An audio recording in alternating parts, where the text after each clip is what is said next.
Kalbo daw ako, parang si Bato.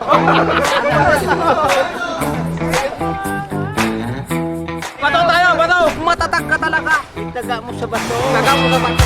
Kahit nasa laylayan daw, mga tricycle driver lang, pero pinuntahan daw ng senador. Sagot ko naman dyan, alam nyo, napakalapit sa puso ko yung tuda. Dahil ang aking tatay talaga, napatapos kami sa pag-aaral sa kanyang pagmamanihulan ng tricycle. So, alam nyo, yung pagtatricycle ng aking tatay ay minsan minamalas pa. Late siyang mag-report doon sa may-ari ng tricycle. Maunahan ng ibang driver, wala na sa mag-drivean. So pagkahapon, uwi sa bahay, wala kami pambiling bigas dahil hindi siya nakapagmaniho. Thank you, Senator Bato! Itaga nyo sa Bato! Panao to!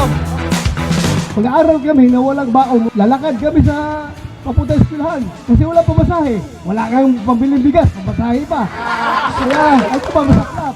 Dalawa kami na aking kapatid, nag-aaral, kaso lang problema, isa lang yung sinilas namin. Kaya yung sinilas, hati kami, yung kanan sa akin, kaliwa sa kanya. So, lakad kami, papunta eskwelahan, pabalik. Kinabukasan, palit na naman kami. Yung kaliwa naman sa akin, kanan sa kanya, para pantay yung kalyo sa paa ba. Maraming salamat. Thank you, sir! Maraming salamat po, Senator Bato! Bato, number 1! Tayo sa Bato!